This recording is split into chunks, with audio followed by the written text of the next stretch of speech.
kami sa Sitio Dam site sa aming kubo.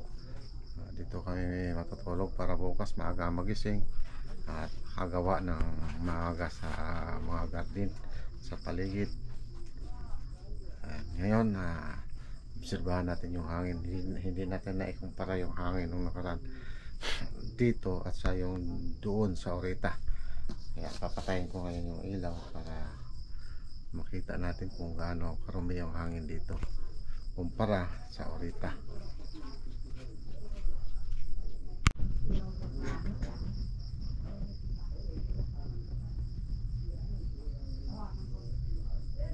Ayan po yung hangin dito. Ayan yung atmosphere dito. Maraming dumi. Kabuk. Ayan ang usok doon sa Agasira. Pero ito dumi.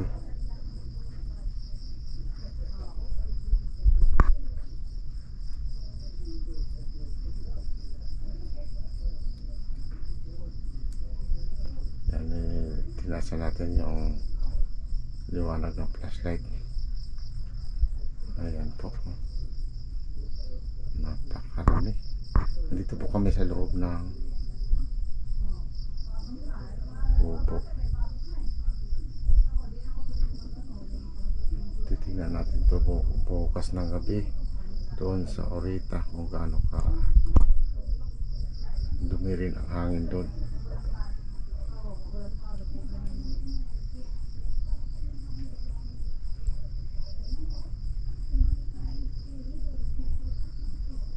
Ayan po. Yan ang nalalanghap natin ng mga tao rito sa Antipolo. Grabe. Sa labas.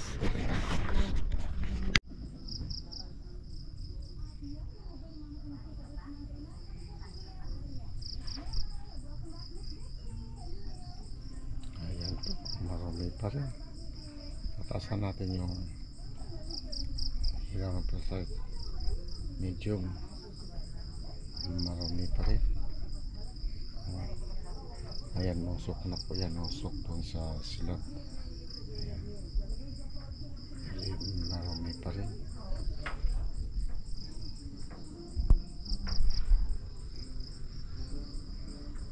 Marami pa rin naglili parang mga particles.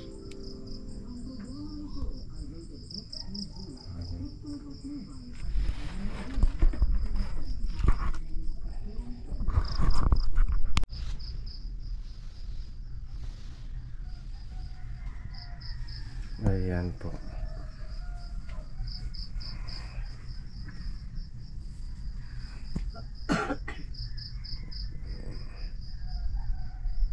Grabe ang dumi. Nagliliparan Yan po ang hangin na ating nilalanghap sa araw-araw. Pero pag hindi mo nilagyan ng flashlight ay hindi mo makita yan. Ayan. Grabe.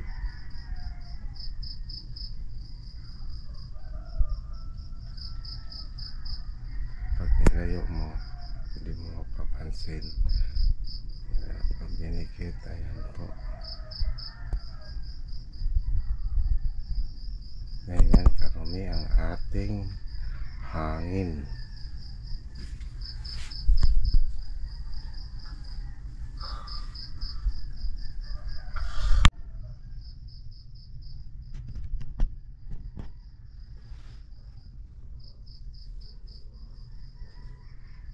Kuha ko ito ngayon maaga, daling araw,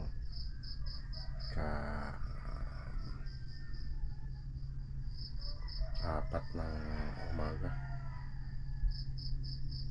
Magiging lang ka-apat ng umaga.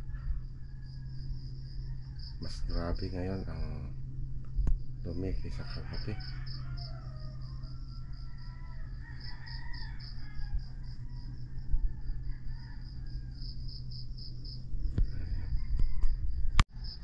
Yes, good morning. Umaga na po, alas 5 na ng umaga. Kaya po tayo ay sisimula na sa ating mga gawain dito para makauwi ng maaga. Ayan po, dito po tayo sa labas. Makulimlim pa, pero makulimlim dito dahil sa maraming puno.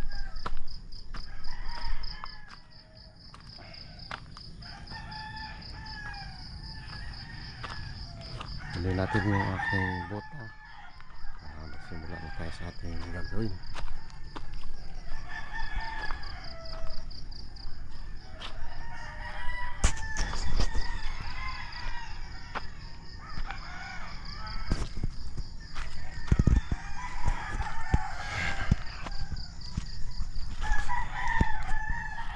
Kapartner ko po ay dito lang nilagay. Ito.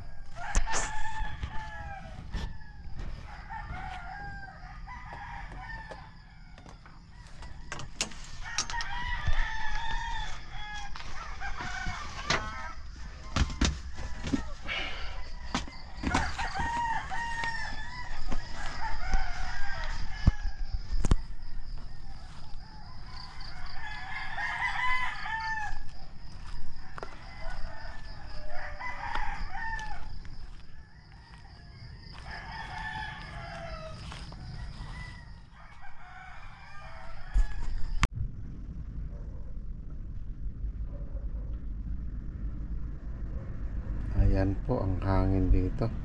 Mas maraming particles na liliparan kumpara doon sa Sitio Dam site. Ayan po.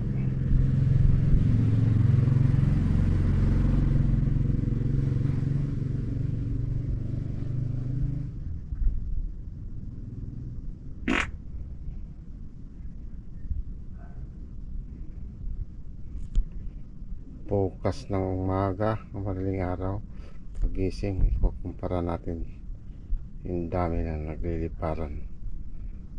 Ganyan po ang hangin nating hinihinga.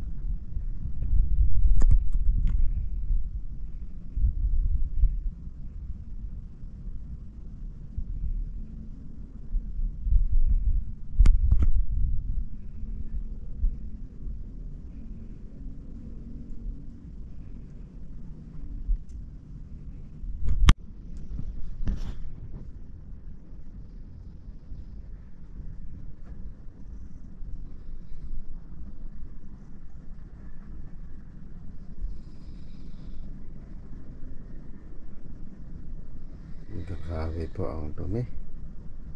Ito ang kuha ngayong umaga. Miyerkules at 3 ng Hulyo.